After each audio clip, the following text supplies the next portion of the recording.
aussi dans ses attributs, et ça c'est très important de comprendre aussi, car nous en tant qu'êtres humains, nous pouvons nous inspirer ou prendre modèle de certains attributs divins.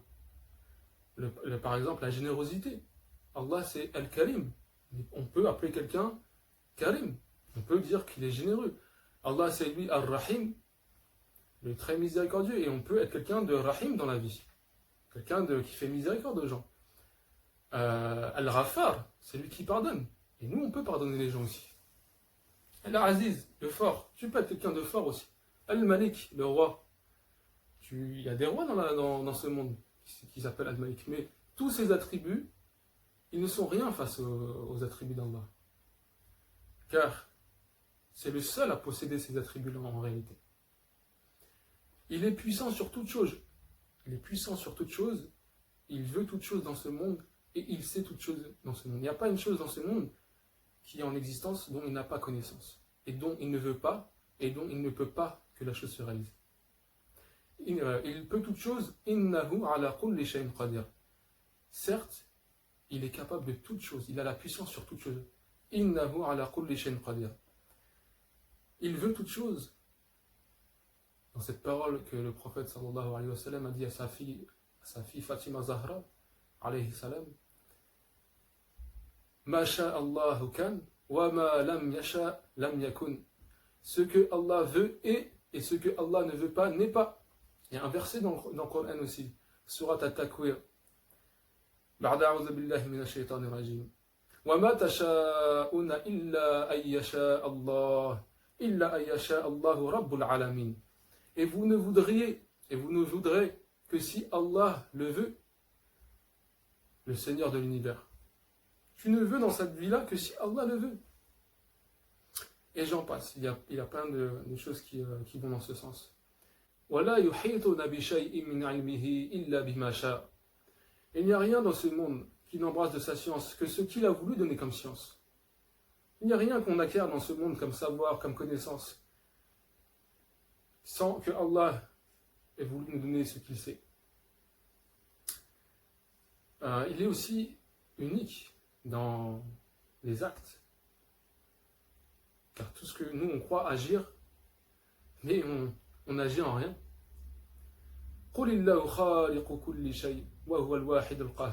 Dit c'est lui le créateur de toutes choses. Il crée toutes choses. Et c'est lui l'unique et le dominateur suprême. Wallahu khalaqakum wa ma ta'malun. Et c'est lui qui vous a créé et il a aussi créé ce que vous faites. Tout est une création dans ce monde. On n'a pas d'efficience si vous voulez comprendre cela. Une parole qui résume tout cela, c'est la hawla wa la quwwata illa billah. Il n'a pas de force ni de puissance si ce n'est pas Allah. Qu'est-ce que ça veut dire cela? Le compagnon Abdullah ibn Mas'ud radiyallahu anhu a dit une fois lorsqu'il était avec le messager d'Allah sallallahu alayhi wa sallam, sallu ala nabi, il a dit cette parole, il a dit la hawla wa la quwwata illa billah. Le prophète sallallahu alayhi wa sallam, qala rasulullah sallallahu alayhi wa sallam, atadri ma tafsiriha. Est-ce que tu connais réellement sa signification de cette parole? Par respect, le compagnon Abdullah ibn Mas'ud, il a dit qultu Allahu wa rasuluhu a'lam. Allah et son prophète savent mieux. Il lui a alors répondu La hawla an ma'siyatillah illa bi'ismatillah. Il n'a pas de préservation contre le péché si ce n'est pas la préservation d'Allah. Wa la quwwata ala ta'atillah illa bi'awnillah. Il n'a pas de force vers l'accomplissement des bonnes actions si ce n'est par l'aide d'Allah. Hakaza akhbirni Jibril alayhi salam. C'est cela que m'a révélé Jibril alayhi salam. Donc en réalité, lorsque tu prononces cette parole la hawla wa la quwwata illa billah et tu médites sur le sens, la signification, comment tu peux t'attribuer le mérite des choses que tu fais?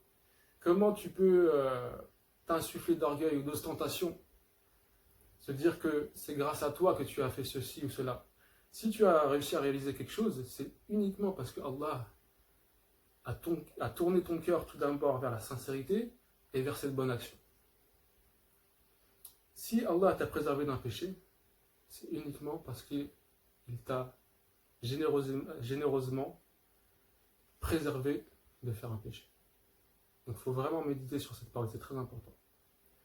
Ensuite on dit Allahu Samad.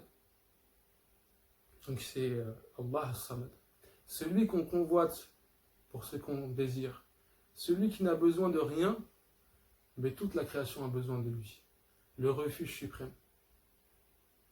Donc, je vais vous donner la définition de qu'est-ce que As-Samad dans un hadith Qudsi, dans un hadith divin. Et donc, c'est un hadith où Allah il dit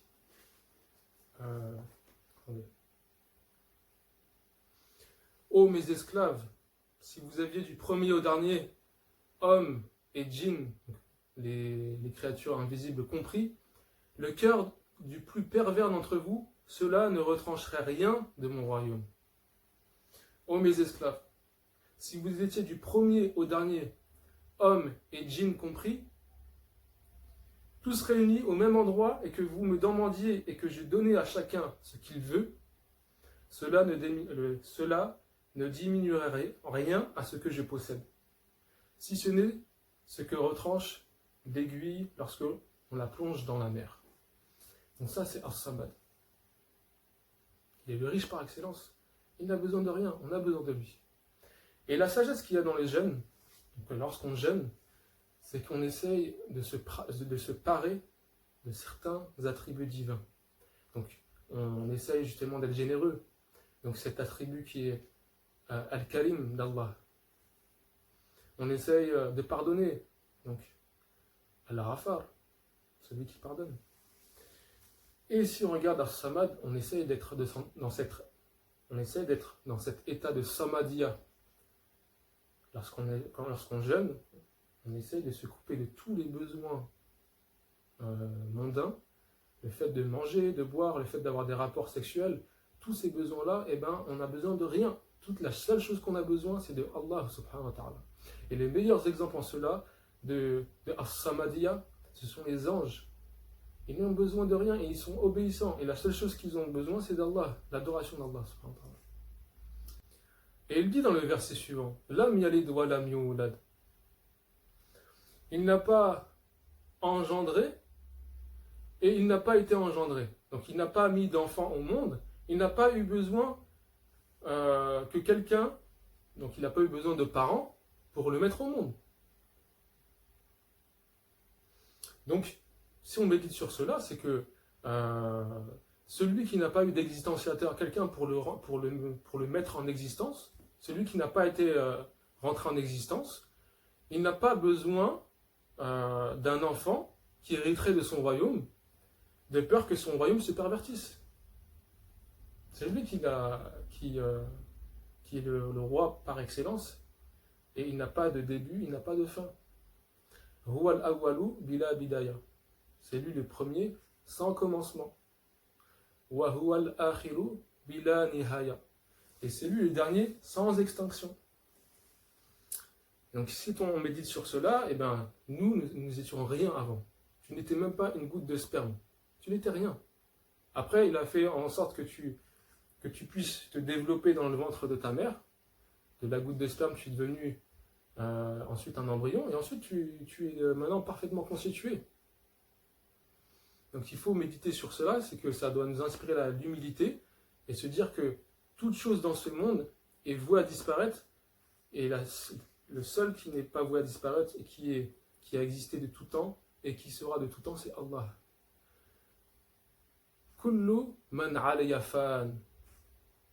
Tout ce qui est sur la terre est voué à disparaître.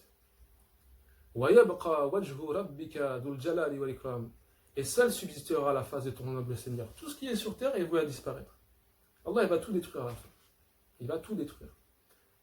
Et ce sera le seul qui existera sans que personne ne puisse rien changer à cela. Et tout ce que tu vois dans ce monde-là, sache que ce n'est pas lui. Rien de lui est semblable. Laysa kamithlihi shay wa huwa as-sami'ul basir. Rien n'est tel que lui. Rien. Et c'est lui, as-sami' al-basir, et c'est lui qui voit toutes choses et qui entend toutes choses. Il y a un verset où Allah subhanahu wa ta'ala il nous dit dans surat Ali Imran, بعد أعوذ بالله من الشيطان الرجيم إن في خلق السماوات والأرض واختلاف الليل والنهار لآية لأولي الألباب الذين يذكرون الله قياما وقعودا وعلى جنوبهم ويتفكرون في خلق السماوات والأرض ربنا ما خلقت هذا باطلا سبحانك فقنا عذاب النار صدق الله مولانا العظيم. En vérité, dans la création des cieux et de la terre, dans l'alternance du jour et de la nuit, il y a des signes pour les gens doués d'intelligence, pour les gens doués de raison, qui lorsqu'ils sont debout, assis ou allongés sur leur côté, qui dorment, ils se rappellent constamment Allah. Ils se rappellent Allah par le cœur et ils l'évoquent. Et qui méditent de par la raison sur la création des cieux et de la terre. Seigneur, tu ne l'as pas créé tout cela en vain. Gloire à toi et protège-nous du châtiment de l'enfer. Allahumma amin. Dans ce verset, il y a deux choses, al-zikr ou al-fikr. Les savants, ils ont dit que al-zikr est uniquement destiné à Allah subhanahu wa ta'ala. Tu ne peux que te rappeler d'Allah, tu ne peux pas penser Allah par la raison. Car tout ce que tu vois de ce monde n'est pas Allah. Et que al-fikr, le fait de méditer, le fait de contempler par la raison, par ton cerveau, c'est destiné seulement à la création. Donc si tu veux voir Allah, sache que tu le verras à travers la création.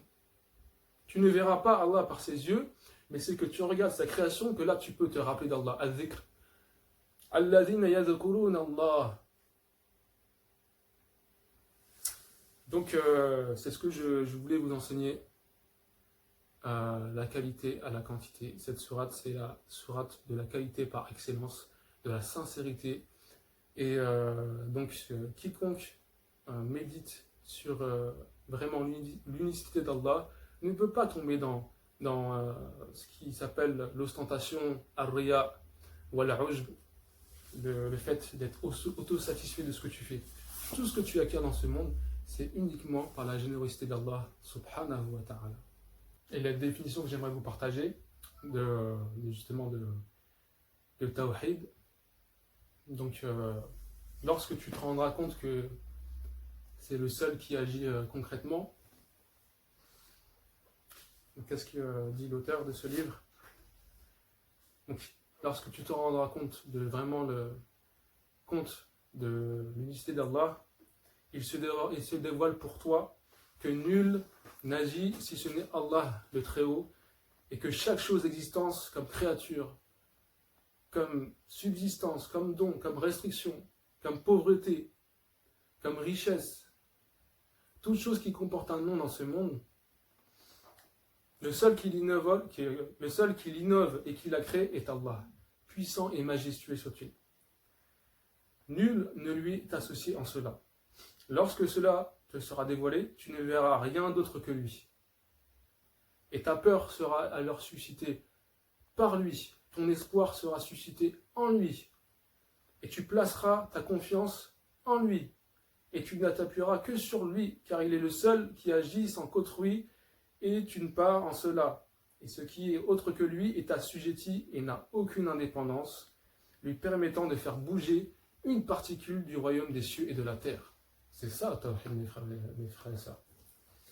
Et que si on médite vraiment sur cette sourate Al-Ikhlas, on ne peut que être sincère. Comment tu peux t'attribuer justement des choses que tu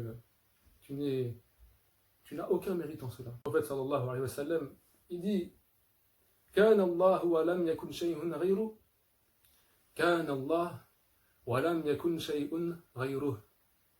Allah était avant toute la création de ce qu'il a créé, et rien n'était avec lui. وَهُوَ حَيٌّ لَا يَمُوتُ. Et c'est lui, le vivant, et il ne meurt pas. Qu'Allah nous place parmi ses serviteurs qui n'associent rien à sa puissance, à sa science et à sa volonté suprême. Allahumma amin. Allahumma ja'alna min al-mukhlisin. Qu'Allah nous place parmi les mukhlisin, ceux qui appliquent à l'ikhlas en toutes choses. Qu'Allah nous place parmi les gens de qualité. Allahumma amin. Ya Rabbal alamin. Wa akhiru da'wana anil hamdulillahi rabbil alamin. Wa la hawla wa la quwwata illa billahi al-'ali al-'azim. Wa ma tawfiqiya illa billah.